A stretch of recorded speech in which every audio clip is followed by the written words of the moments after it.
everybody, Cricket presents the Warmup, and you are in it. I'm Neil Beasley, but the big reason we're here is Professor Diggs. We get his thoughts on some of the best football games in the DFW area. Professor Diggs, welcome, and we're kind of 2-3 weeks now into the season. What are your kind of surprises, what you didn't think, what you didn't know before the season as to right now? Well, the big dogs are big dogging right now across the area, but I like looking at the little guys. I like looking at the surprise teams, and one of the surprise teams right now for me is Mansfield Lake Ridge. This is a team that over the last 3 years, 1-29, something like that, and this year they've started out 3-0, come from behind wins over Frisco, Reedy, Richardson, really good teams, and now they got North Forney. It's going to be a great litmus test for them. I think Mansfield Lake Ridge can get second in that district, so I'm excited about Lake Ridge. They're a fun team to watch right now. That's why they play. There's always something new going on, something interesting. All right, let's start with the lineup. Here's 3 games that we think you really need to know about. The first one could be a doozy. Duncanville, the Panthers, they've only played one game, 1-0, but they beat Sauk. And then the Waxahachie Indians, they are 2-0. Tell me about this game. Who do you like and why? Neil, this might be the only game, the first game in the state of Texas where all 44 players, starters on both sides of the field, will probably be playing on Saturday. With Duncanville and Waxahachie are absolutely loaded. They've got good depth. And we don't get to know many of the names of Duncanville because, like you said, they've only played one game. But in one game, we got to introduce ourselves to Maximus Denson, who looks like the next big thing at quarterback. Braden Arnold looks fantastic at running back. Waxahachie, we have some known knowns with them. We know that Jerry Meyer and Cohen Brown are going to come out. But in that one half against Coppell, it was a little bit shaky. And I don't think that Duncanville is having 2 weeks to prepare for it, is going to come out shaky. I think even at home, Duncanville should be a 1-2 score favorite. But I know Waxahachie, they've had this game circled on their calendar. This could be their coming out party. All right, the lineup game 2, another good one. The Anna Coyotes, they're 2-0. Going up against the Lovejoy Leopards, 2-1, but their losses to Highland Park. These two teams kind of don't like each other, so what are your thoughts on this one? They don't like each other, and they know each other. This game happened twice last year, and I think it's going to happen twice this year. Everything in my gut tells me, or everything my brain tells me, I need to pick Lovejoy in this game. Todd Dodge, second year. They won both games last year, but everything in my gut says Anna's going to win. Ziondre Williams, Jaden Parker, this kid is fantastic. The transfer, they're putting him in at running back. Right now, Lovejoy just seems to be all Jacob Janicek, and that's a good piece to have. But I think Anna's just got a little bit more star power. Farrell Brown, Ace Trailer. It's an upset pick for me, but a small upset, but give me Anna in an absolute barn burner. Okay, in our third game, if those two weren't good enough, the Trinity Trojans 3-0, the South Lake Carroll Dragons 3-0. Dragons, everybody talks about their offense every year. Their defense has given up a total of 10 points in the 3 games. So tell me about your thoughts on this game in this week. I get to cue up this line. I've been waiting for it. Return of the Mac Lineweaver, quarterback at Trinity, coach's son, everything you can want. I always say when you have a coach's son at quarterback or at like linebacker, it's 12 on 11 because that's what they're doing at dinner time. They're talking football, they're game prepping. JT Harris is a great running back for Trinity. But what I've seen, and this is kind of a little bit of a pivot, but I looked at Allen and Prosper Rock Hill last week, and Rock Hill had a really good defense. Allen put up 70 on them. It's like when the elite offenses are playing the really good defenses, the elite offenses are rolling. We know South Lake Carroll has an elite offense right now. They haven't had a half where they've scored less than 35. I think Trinity's going to have a hard time slowing them down. But sometimes a good offense could be the best defense, and we know Trinity's got a running game that can suck the air out of the clock and make the game a little bit shorter. But I think South Lake Carroll is still a good 2-3 score favorite.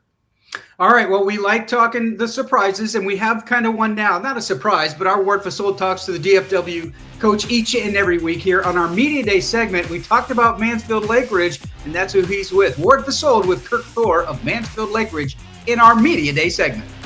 The warm-up is presented by Cricket. Smile, you're on Cricket. Cricket has jaw-dropping new unlimited plans. Whoa!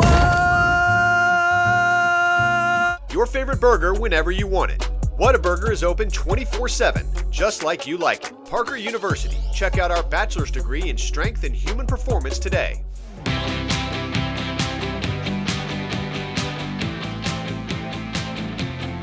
All right, I'm joined by Kirk Thor, head coach at Mansfield Lake Ridge. And Coach, how does it feel to be the belle of the ball? I mean, everybody's talking Lake Ridge now because of your impressive wins. Obviously, you've had a little struggles through the last couple of years, but to come out 3-0, I know you got one more non-district game coming this week. Just talk about how the excitement is in the locker room there. Yeah, I'm really proud of our kids. They're excited. They're playing hard. We like you said, we had success for a long time. Then we hit a little dip, and we had some injuries and things happen over the years. And kids have come back and played really hard, but they're excited. They're not too involved in the hype. They're just coming to work every single day, which is what you've got to do. And so I'm proud of their work ethic. I'm proud of the culture. It's a really close team, really tight team. And so I'm really, really excited about the culture of those kids and how much they care about playing hard for each other. Going into this season, everybody wanted to talk about Felix, and he's easy to talk about because you got to look up like this at him. Yeah, but you take a look at some of the plays that have been made offensively and defensively. I know 2 of your 3 wins you won by interceptions in the end zone on the last drive of the game. So you've got to be happy with the way this team is finishing out. They're learning how to win games, how to get the lead and then keep it and win it. So that's something about building a culture right there, right? Yeah, it shows a lot of resilience, and I'm really proud of our kids. We talk a lot in the offseason about moving your quit line. When you get to the point where you feel like quitting, just take another step. And I think our kids worked hard throughout the offseason, and, same thing in the games. They just keep playing. Just keep playing and see what happens. Get your eyes off the scoreboard, just play the next play and move your quit line. And our kids have done that and had some big defensive interceptions and some big plays and big stops. And really all 3 phases have worked hard together. So it's been fun to see them all play as one team and not 3 units. There's a couple teams on your schedule that's going to try to push that quit line for sure. Obviously, North Crowley because they're state champions defending. But this week you got a North Forney team that is super talented. It's a heck of a bus ride out there, I'm sure, to get out there. But talk about going up against a team that's got a new culture in their own right, a new stadium. They got Legend Bay back there at the quarterback who can pretty much do it all. Talk about the challenge you're going to have there. Yeah, I mean, they're a team that plays really hard. They're really well coached. Coach Schaefer does a great job with those guys. They play so hard. They're aggressive on defense. Offensively, they make big plays, and it all runs through their quarterback. He's a really good player. And we saw him last year, and he's really good, had a good game against us. And so, special teams, they're solid. So it's a really solid football team that plays hard. So it's going to be a really good challenge for us. Our kids will be excited for that challenge. But it's going to be a good game, and they're a very good football team. So it'll be very good to go compete against a really good team. It's going to be fun. One last non-district game for you, Coach. I can't wait to see where you guys are in district play. I ain't trying to put any pressure on you, but Digsie's pushed you all the way up to number 2 in district, just going by non-district. So he's looking for you to live up to it. You tell me, you let me know how it's going to go for you. But I'm excited to talk to you, so thank you for joining me. Yeah, thanks for having me. I appreciate it. The warm-up is presented by Cricket. Smile, you're on Cricket. Cricket has jaw-dropping new unlimited plans. The #1 selling compact tractor in Texas. For details, visit gokubota.com. Kubota, because you can. Discover what happens when rugged capability meets true performance. Kia, movement that inspires. Ward, thank you very much. But it's time now for the agenda. This is 3 more games that we think you need to know about. First up is the Eaton Eagles taking on Justin Northwest, 1-1 against 1-2. But Eaton lost to Denton Ryan, so there's no shame there. And Northwest really could be 3-0. If you look at their scores, they're 1-2, but they could be 3-0. Digsy, your thought on this one? Yeah, Keller called for a Hail Mary on the last play of that game, took it to overtime, and they were able to win it. This game, the Battle of Northwest ISD, it is a must-win for both teams.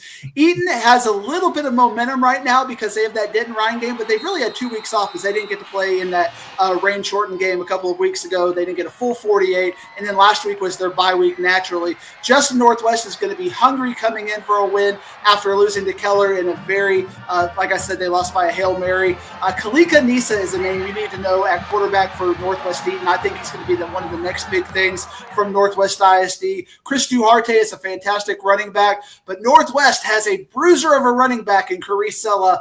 But I think Northwest Eaton, being able to play Denton Ryan the way they did and having an extra week to prepare, that's big when it comes to these 9-team districts. I think Northwest Eaton's going to put themselves on the map with this game.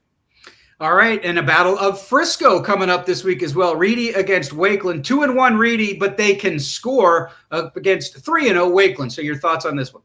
Yeah, Wakeland's a little bit of a tricky 3-0 because they beat Grapevine in the first week by 1, and then a couple weeks later, Grapevine had a bad week and lost to Everman, and then they only beat the Colony by 10, but then Colleyville Heritage beat the Colony by 60. So Frisco Wakeland's 3-0 is a little bit suspect. Reedy's 2-1. We talked about Lake Ridge. That's kind of our recurring theme in our warm-up. Lake Ridge is a really good team, and losing to Reedy or beating Reedy on basically the last play of the game, Reedy was throwing in the end zone to win that game. No shame for either team. Both teams got a lot out of that. I don't really talk about defensive guys, but when I do, you know they're game changers. Preston Healy on the defensive side of the ball, he scored 2 touchdowns last week. He is a game changer on the defensive side. Lincoln Harn at quarterback is a fantastic athlete. He can run the ball. He can throw the ball. I know they got Jaden Maples. I know they've got a lot of pieces. Give me Frisco Reedy to reestablish themselves at the top of the district. Not Lone Star top, but right there at number 2. And I know some coaches that aren't sleeping well this week, and they're the coaches of Kennedale because they have to face the Panther Creek Panthers, not just 3-0, but they are averaging 58 points a game.